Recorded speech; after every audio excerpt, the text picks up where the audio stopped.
Salam sejahtera insan GKRI dimanapun berada. Kembali saya Pendeta Sius Seknatus menyapa Bapak Ibu, dan dalam kesempatan ini saya ingin berbagi informasi kepada Bapak Ibu dimanapun berada tentang Majelis Pusat Sinode GKRI Kristus Ramah Indonesia. Dan pada kesempatan ini bersama saya sudah hadir Bapak Ketua Umum Majelis Pusat Sinode Gereja Kristus Ramah Indonesia, Bapak Pendeta H.L. Hia. Shalom Jemaat Tuhan GKRI di seluruh Nusantara, kepada hamba Tuhan GKRI, Gembala Pendeta Penginjil yang ada di garis depan melayani Tuhan, saya sampaikan damai sejahtera buat kita semuanya. Semangat untuk memberitakan amanat agung. Tuhan berkati. Puji Tuhan, amin, amin. Baik Bapak, ini kita ngobrol-ngobrol santai dulu ini. Ya, mungkin kemarin Bapak sudah melakukan berbagai macam kegiatan berkenaan dengan pelayanan Sinode. Dan pada kesempatan ini kami dari Media Komunikasi Sinode meminta kesediaan untuk Bapak berkesempatan ini berbincang-bincang dengan kami tentang beberapa hal yang sudah dilakukan oleh Sinode sehingga para hamba Tuhan juga dapat mengikutinya. Baik Bapak, saat ini dalam periode Bapak ini sudah berjalan 3 tahun 3 minggu.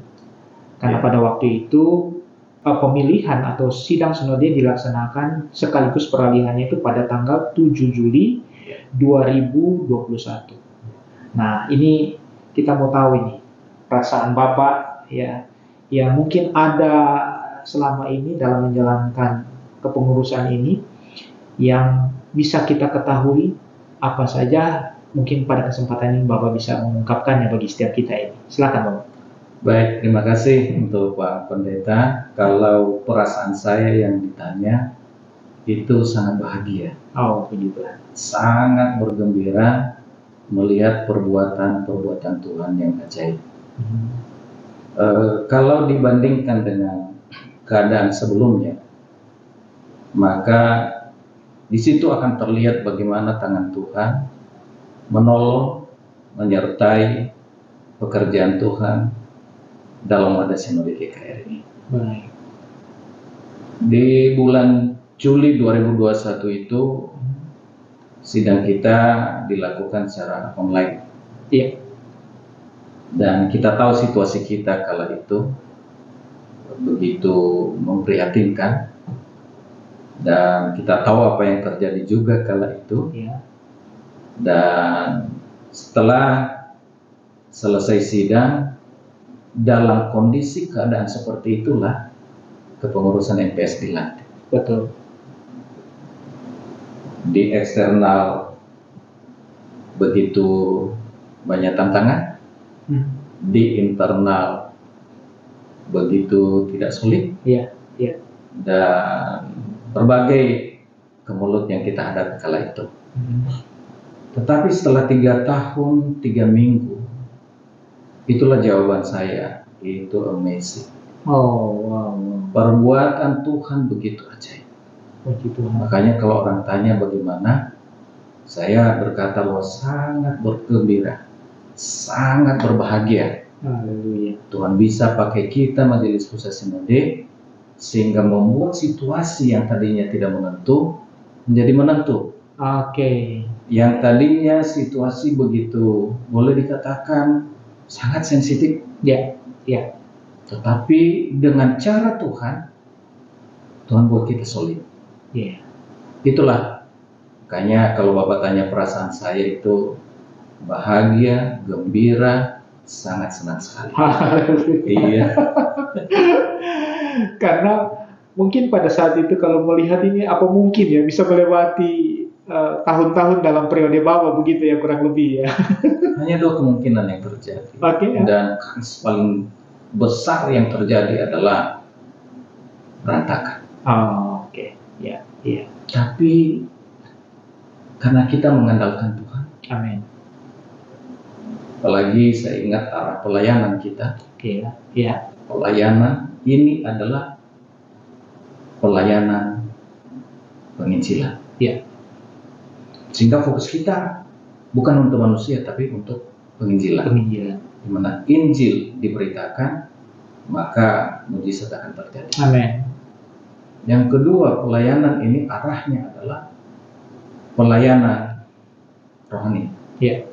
Ini bukan bisnis, ini bukan politis. Ya. Nah, Tuhan lihat itu.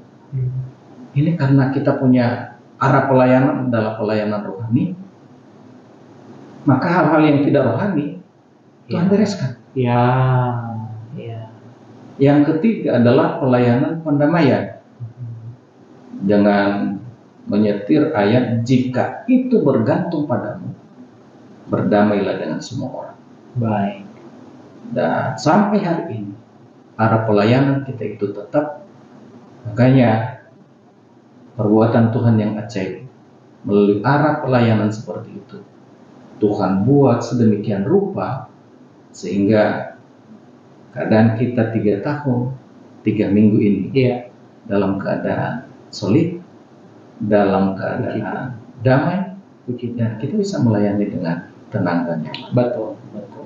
Puji nama Tuhan. Baik Bapak, ini luar biasa dan ini keagungan hanya bagi Tuhan. Bagi Tuhan Yesus.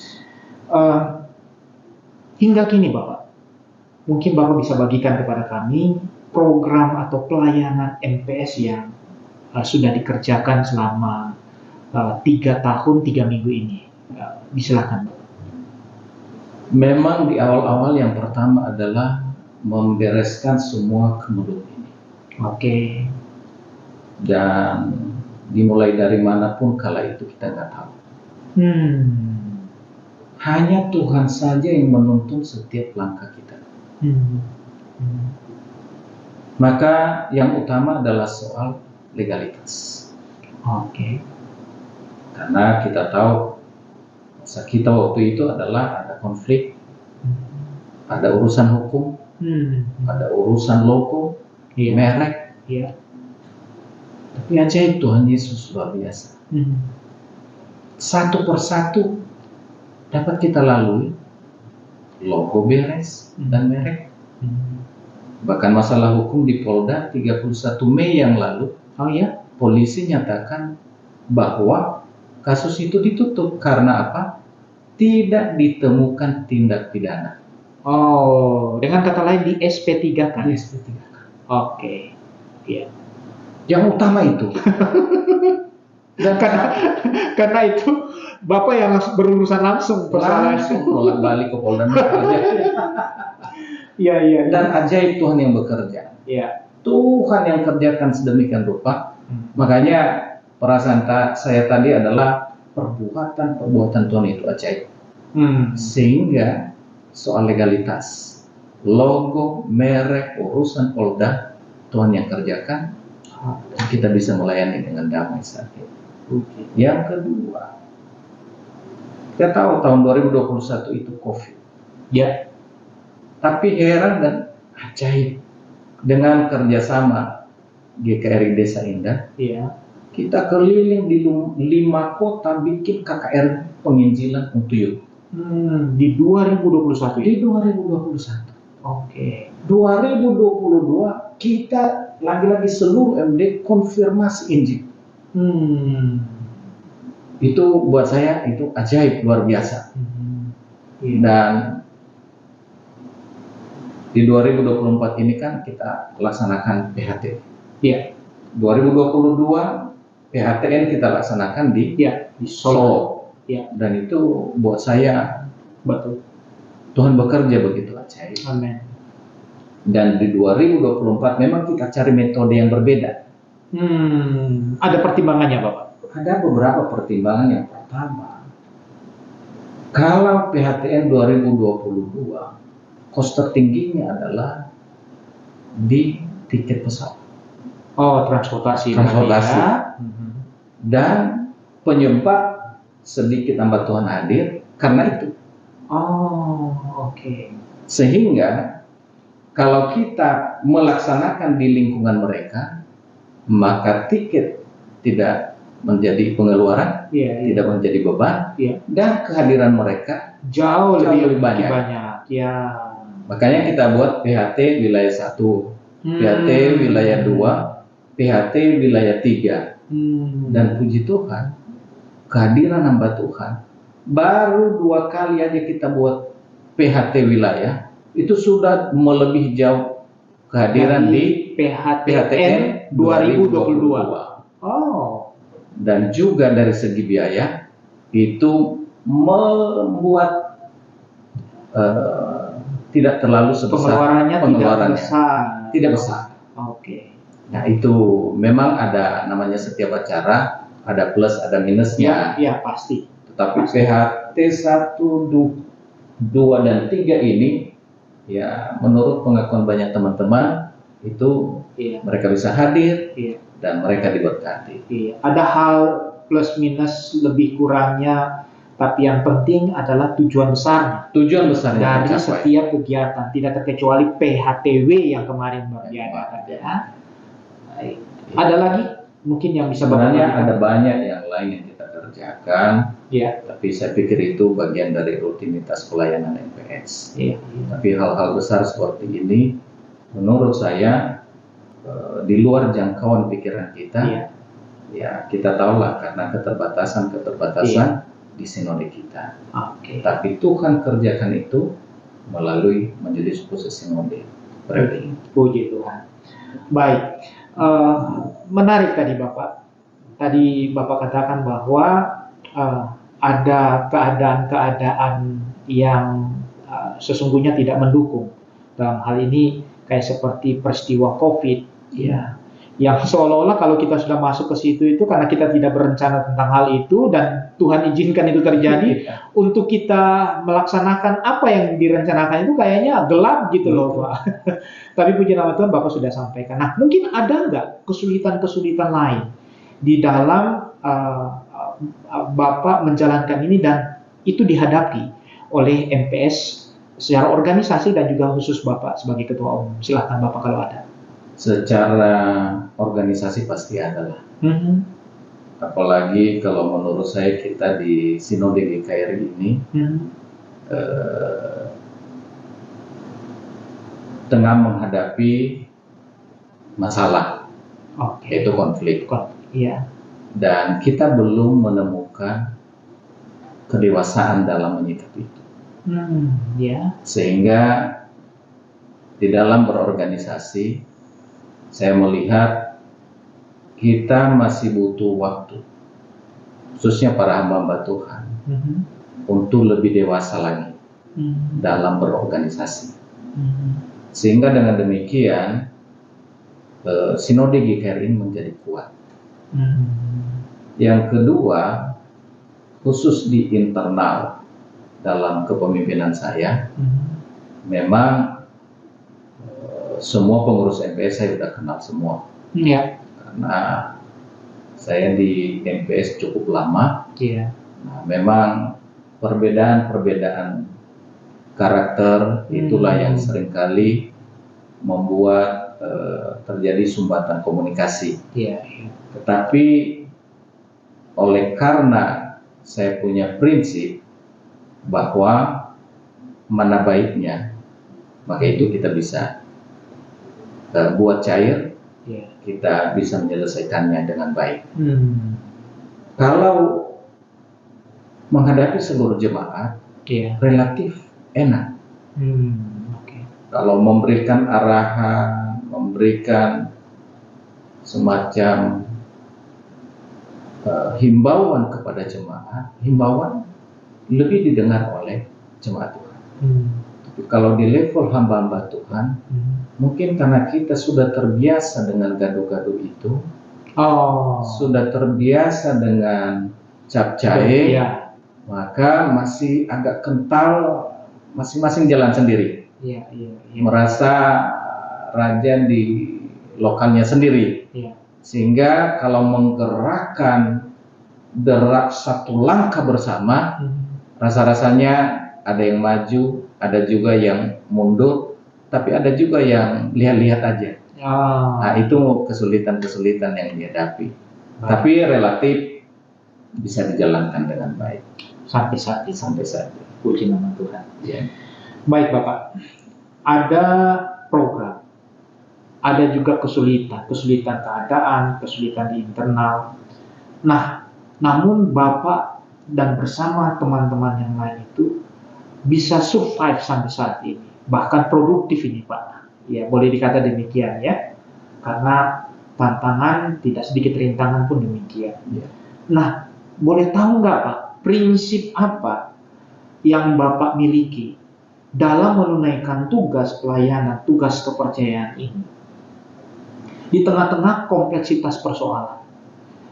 Itu bisa mungkin dibagikan, dan kita-kita yang mungkin juga mengalaminya di lapangan itu bisa memiliki prinsip yang sama paling tidaknya, atau mungkin kita akhirnya harus sadar bahwa kita harus punya prinsip di dalam hal itu sehingga bisa survive, bahkan lebih dari itu produktif. Silakan Bapak. Sejak Pak Suciono, Ya, pendiri gereja kita, ya, saya ikutin kepemimpinan beliau. oke. Pak Suk boleh dikatakan fotokopinya Pak Suciono. Mereka ini sangat meresapi visi GKRI mengasihi, berdoa, bersaksi, dan mengutus. Ya. Dan terlebih filosofi GKRI. Mereka sangat meresapi itu. Oke. Sehingga dari filosofi yang seperti itu, mereka memimpin GKRI. Ya memang kadang kita berpikir ada kebablasannya, bahkan terkesan tidak terorganisir, tetapi GKRI didirikan atas filosofi itu, yaitu yang utama adalah beritakan Injil. Yang kedua adalah yang paling membuat GKRI ini bisa nyaman kita berada adalah bahwa menjadi berkat bagi gereja, bagi hamba Tuhan yang bermasalah. Oh, itu ada ya di gereja. Ada. Oke, baik. Baru kalau secara sistemnya yaitu presbiteria kongregasional. Ya. Saya juga belajar dari kepemimpinan berikutnya, ada apa saja. Pak Hendra, Ya. semua yang baik-baik itu saya ambil. Perlu. Sehingga saya berkesimpulan memimpin GKRI ini.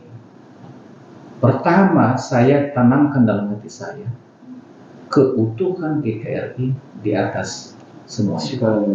Baik. Itu yang saya, mungkin karena saya banyak mengalami suka duka di dalamnya, sehingga saya memberikan sebuah prinsip dalam hidup saya adalah keutuhan GKRI ini adalah lebih daripada saya jadi ketua umum sekali. Lebih daripada itu. Itu yang penting.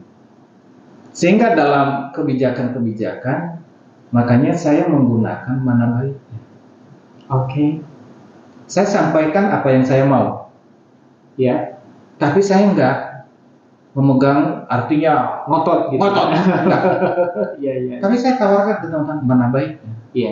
Kadang pikiran saya yang diterima, Iya. kadang pikiran teman-teman yang kami terima. Akomodir ya. Akomodir. Ya. Sehingga enak semuanya. Baik. Sebab kalau ngotot, mungkin teman-teman sih ikut, tapi di belakang lain lagi ceritanya. Iya. Ya, memang kadang-kadang orang menganggap itu lemah. Oke. Tapi di GKRI ini itu yang cocok. Saya belajar juga tentang kepemimpinan. Iya. Khususnya di kelas-kelas leadership dulu di Harvest. Ya harus ngotot sebenarnya seorang pemimpin untuk mencapai visinya. Tapi mungkin di perusahaan cocok gitu. Tapi kalau di GKRI untuk itu nggak cocok. Kita punya visi, kita bekerja keras, tapi kita akomodir pendapat semua. Nah, saya pikir itu yang menjadi prinsip saya dalam kepemimpinan, khususnya di periode ini. Ya, Dengan situasi yang ya. seperti ini, maka itu yang paling cocok. Oke. Saya kedepankan Tuhan GKRI di atas segala-galanya, dan yang kedua adalah mana baiknya. Sehingga dengan demikian keutuhan itu terpelihara dengan baik. Baik. Jadi itu prinsip-prinsip yang saya tanamkan di hati saya. Oke. Itu nama Tuhan luar biasa. Tapi ngomong-ngomong ini Pak, Ya. boleh dibocorin dikit. Bapak di GKRI, boleh tahu itu sudah berapa lama sih? Hingga gini loh ya, Ya. hingga Bapak menunaikan tugas sebagai orang yang dipercayakan sebagai ketua umum. Ya. Itu sudah berapa lama kurang lebih Bapak? Boleh dibocorin dong? Iya, 92 Pak. 92 itu berapa ya teman-teman? 32. 32 tahun. Dan itu mulai dari nol. nol ya? Iya, dari gereja lama bergabung dengan GKRI, Oke. jadi jemaat, lalu kuliah, lalu 97, 27 tahun lalu, saya merintis karena di STT yang saya belajar harus buka pos. Oh iya. Nah, itu pos itu menjadi cikal bakal itu GKRI. jemaat yang saya gembalakan. Oh, jemaat yang sekarang? Iya. Oh, oke. Jadi cukup lama. Jadi saya rintis, saya gembalakan 97 berarti 27 tahun. Iya, Tapi sebelumnya sudah bergabung dengan GKRI. Jadi kalau dengan sekarang ini sudah 32 tahun. Wah, luar biasa. Itu usia milenial itu berarti. Makanya saya kenal baik bagaimana kepemimpinan Boksu. Saya juga Boksu Sutyono. Oke. Saya meresapi dan saya juga menangkap semua hal yang baik dari Boksu. Oke. Karena dulu setiap dia butuh untuk diantar, sesekali dia minta saya yang mengantar. Nah, jadi dia nanti ngobrol panjang. Seperti itu. Masuk, masa dia ketua harian, saya jadi TU, saya mendengarkan dia. Iya. Bahkan termasuk kalau dia menulis saya tahu, oh ini tulisannya Pak Su. Oh, sampai segitunya ya. Luar biasa dong ini. Sekumnya Moranda, 6 tahun kami satu kantor, jadi saya tangkap hal-hal yang baik dari mereka. Oke. Iya, dan Pak Sajam 8 tahun kami sama-sama. Semua hal yang baik dari Pak Sajam saya tangkap semua. Dan 4 tahun saya jadi sekum dengan Pak Hendra. Ya. Itu. Jadi makanya saya buat kesimpulan di GKRI ini yang cocok adalah mana baik. Mana baik. Lalu kita runding sama-sama, kita jalan. Puji Tuhan. Dan itu terbukti sampai saat ini 3 tahun, 3 minggu, 3 minggu. Ya, berjalan dengan baik. Puji Tuhan. Haleluya. Baik, Bapak, ini kan sudah 3 tahun 3 minggu. Iya. Dan beberapa bulan lagi boleh dikatakan demikian. Ini periodenya Bapak akan berakhir. Adakah komitmen Bapak di sisa periode ini yang bisa Bapak bagikan ya kepada kita semua, sehingga dengan komitmen itu bisa jadi menjadi penyemangat kita juga gitu loh, tetap fokus dengan apa yang Tuhan percayakan di setiap gereja-gereja lokal yang Tuhan berikan. Silakan Bapak. Ya, di rapat terakhir dengan teman-teman Majelis Pusat Sinode, saya sampaikan kepada ketua-ketua bidang minimal 1 program masing-masing buah yang dirasakan oleh gereja lokal. Yang dapat dirasakan oleh gereja lokal. Baik. Kalau tidak satu bidang, boleh terpadu. Oh, berarti kolaborasi dengan bidang lain. Oke. Sehingga dengan demikian intinya adalah gereja-gereja lokal jemaatnya bisa merasakan pelayanan kita. Hal yang kedua, memang butuh perhatian khusus untuk persiapan sidang kita. Oh, ya. Jadi bagaimanapun MPS saya udah minta kepada seluruh MPS, seluruh panitia kerjasama mensukseskan sidang 12 ini. Dan saya meminta supaya itu kita lakukan dengan penuh kegembiraan, ya, dengan penuh sukacita. Itu, jadi mungkin lebih ke sana fokusnya. Kalau soal rutinitas lain, ya tetap dijalankan. Gitu. Baik, itu komitmen Bapak di sisa dari periode di mana Bapak dipercayakan sebagai Ketua Umum. Betul. Bersama dengan rekan-rekan yang lainnya. Baik Bapak, tadi Bapak singgung tentang bagian yang ketiga, ya, komitmen yang ketiga. Boleh tahu Bapak, sidang sinode itu sidang sinode keberapa, dan adakah atau sudahkah punya ketetapan keputusan akan dilaksanakan di mana begitu Pak? Boleh disampaikan. Puji Tuhan, GKRI sudah melaksanakan sidang 11 kali. Dan yang akan datang ini adalah sidang ke-12. Sidang ke-12. Sidang ke-12. Dan sudah ditetapkan di Sumatera Utara.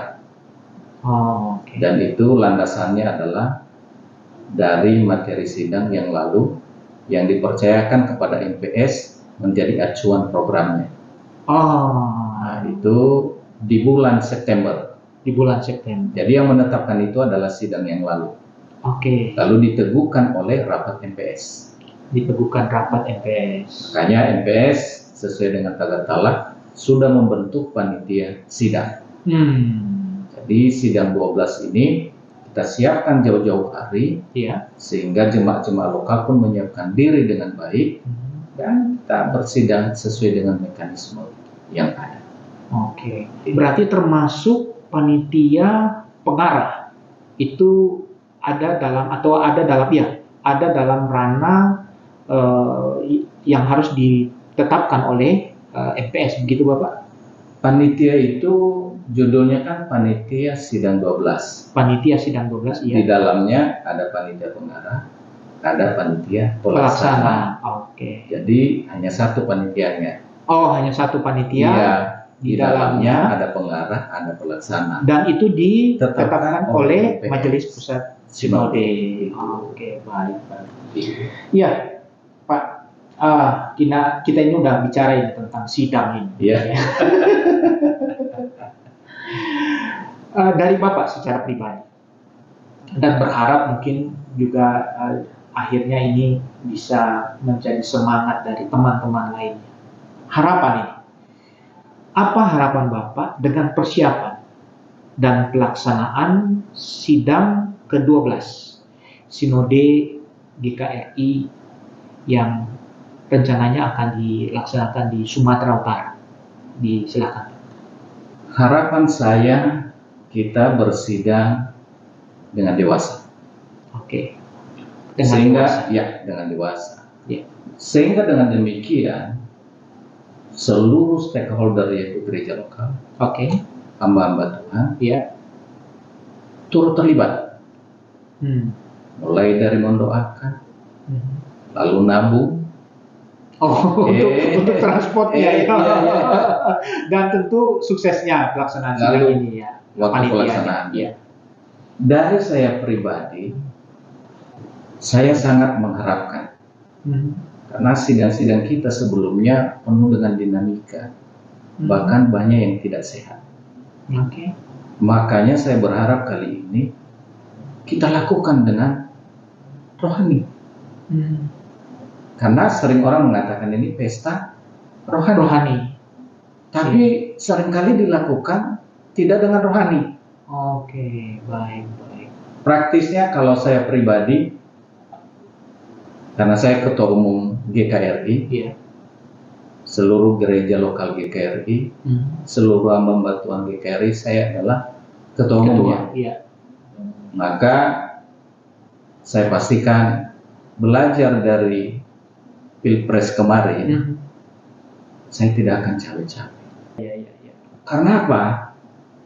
Itu saya perhatikan waktu presiden kita cawe-cawe, sakit hati yang kontrapolitik dengan dia. Padahal dia adalah presiden seluruh bangsa Indonesia. Dari situ saya belajar supaya tidak terjadi atau terkotak-kotak kita. Dari saya pribadi, saya tidak akan cawe-cawe.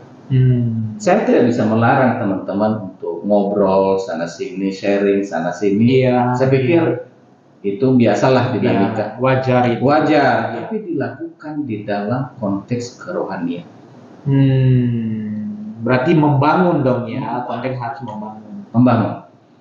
Siapapun yang Tuhan percayakan untuk memimpin GKR ini, Tuhan jauh lebih tahu daripada saya cawe-cawe. Amin. Tuhan jauh lebih pasti yang terbaik yang Tuhan tetapkan untuk GKR ini dibanding saya harus segala macam. Iya. Meskipun tidak ada larangan ya. Iya. Tapi saya pilih itu. Saya pilih itu karena bagi saya di atas segala-galanya adalah keutuhan gereja Tuhan dalam wadah sinode GKR ini. Jadi ya kita lakukan baik MPS maupun panitia menyiapkan dengan segala sekuat tenaga dan mohon dukungan gembala-gembala, pendeta-pendeta, gereja-gereja lokal supaya sukses pelaksanaan ini. Dan kita lakukan dengan penuh sukacita dalam konteks rohani. Oke, baik, luar biasa. Dan kita tentu berharap ya, dengan harapannya Pak Ketum ini akan membuat kita gereja-gereja lokal itu punya komitmen untuk mendukungnya, ya. Dan karena ini pesta rohani kita, ya, 4 tahun apa 5 tahun? 4 tahun sekali ini ya. Kita harus dengan sadar penuh tanggung jawab untuk menyukseskannya. Ya. Begitu ya Pak ya. Ya. Tanpa cawe-cawe. Boleh dikatakan gini dong Pak. Sidang sinode 12, sidang sinode tanpa cawe-cawe. Boleh juga. Baik, yang penting semua senang, riang, dan hasil yang terbaik kita yakini bahwa Tuhan tahu. Betul. Untuk GKRI, untuk gereja Tuhan ini. Gereja Tuhan. Puji Tuhan. Baik, Pak, mungkin di terakhir perbincangan kita pada kesempatan ini ada pesan motivasi mungkin yang Bapak hendak sampaikan, ingin sampaikan kepada jemaat yang ada, gereja-gereja lokal yang ada, dan juga kami hamba-hamba Tuhan yang ada di dalamnya, sehingga di dalam melayani Tuhan, fokus dengan pelayanan di gereja-gereja lokal, dan tidak terkecuali menjelang persidangan sinode ini nanti, sidang ke-12 sinode GKRI, itu memiliki semangat yang sama tentunya, ya, dan di sana nama Tuhan dimuliakan. Boleh Pak, disilakan. Baik, kepada rekan-rekan gembala pendeta penginjil GKRI di seluruh Nusantara, kepada seluruh majelis jemaat, kepada seluruh jemaat Tuhan GKRI, kembali saya ingatkan arah pelayanan kita dalam periode ini adalah 3. Pertama, yaitu pelayanan rohani. Pelayanan ini adalah pelayanan yang dipercayakan Tuhan Yesus untuk kita kerjakan. Dan saudara tahu bagaimana Kristus mendirikan gerejanya, yaitu ia dirikan di atas batu karang ini, dan alam maut tidak dapat mengambilnya. Kita bersyukur kita bisa melayani di dalam gereja Tuhan, dan mari kita jaga pelayanan ini, yaitu pelayanan rohani, bukan bisnis, bukan politis. Sehingga dengan demikian itu yang menjadi pembeda pelayanan kita dengan pelayanan dunia di luar sana. Hal yang kedua adalah ini adalah pelayanan pendamaian. Tuhan Yesus kepala gereja adalah Raja Damai. Dan firman Tuhan yang berkata, jika itu bergantung padamu, berdamailah dengan semua orang. Saudara-saudara, dimanapun, baik di gereja lokal, majelis daerah, sampai ke MPS, arah ini tetap kita pegang teguh. Selalu, jika itu bergantung kepada kita, maka kita hidup berdamai dengan semua orang. Yang ketiga adalah pelayanan penginjilan. Dan 2 mujizat, dan salah satunya adalah Tuhan sering buat mujizat adalah tatkala kita fokus dalam pelayanan penginjilan. Tugas utama kita adalah menjangkau jiwa. Nah, oleh karena itu, seluruh gereja lokal hamba Tuhan, fokuslah untuk penjangkauan jiwa-jiwa, bukan pemindahan anggota gereja yang lain kepada gereja kita. Bukan itu yang dimaksud Tuhan, tetapi memberitakan Injil kepada mereka yang belum mengenal Yesus sebagai Tuhan dan Juru Selamat. Secara khusus untuk menghadapi sidang 12 ini, sejatinya santai saja sebenarnya. Tidak ada yang perlu dikhawatirkan. Dengan catatan, kita lakukan dalam konteks rohani. Sering kita mengatakan ini adalah pesta rohani kita. Kita tunjukkan, mulai dari persiapannya sampai pelaksanaannya dalam ranah rohani. Soal siapa yang duduk menjadi MPS, Tuhan yang lebih tahu soal itu. Nah, karena itu Bapak Ibu, semua ambil bagian. Jemaat, majelis, evangelis, pendeta, gembala, doakan sidang 12 sinode GKRI ini supaya boleh berjalan dengan baik, mulai dari persiapannya hingga pelaksanaannya. Begitu Pak. Wow, luar biasa. Dan saya pikir tidak perlu lagi saya perjelas itu karena sudah jelas. Iya Pak. Baik, terima kasih banyak. Terima kasih banyak Pak. Pak Ketum sudah memberikan kesempatan untuk kami bisa mengajak Bapak bincang-bincang dalam kesempatan 3 tahun 3 minggu. Iya. Dan tentu menjelang sidang ke-12 Sinode GKRI. Sekali lagi terima kasih untuk kesempatan yang Bapak berikan. Kami doakan tetap ada dalam kesehatan yang dari Tuhan, sejahtera, dan tentunya tetap di sisa periode ini terus menjadi berkat bagi gereja-gereja Tuhan dalam wadah Sinode GKRI. Amin. Baik, demikian perbincangan kami dengan Ketua Umum Gereja Kristus Rahmani Indonesia. Biarlah kiranya perbincangan ini menjadi wadah yang baik untuk setiap kita dapat mengetahui perkembangan dan keberadaan dari pelayanan program yang telah dilakukan oleh Sinode Gereja Kristus Rahmani Indonesia. Harapannya kita semua tetap memiliki semangat yang sama untuk melayani Raja di atas segala Raja, Yesus Tuhan dan Juru Selamat kita. Hingga nanti tentunya Dia datang menjemput kita yang setia. Biarlah kiranya boleh menjadi berkat. Tuhan Yesus memberkati. Sampai jumpa di lain kesempatan.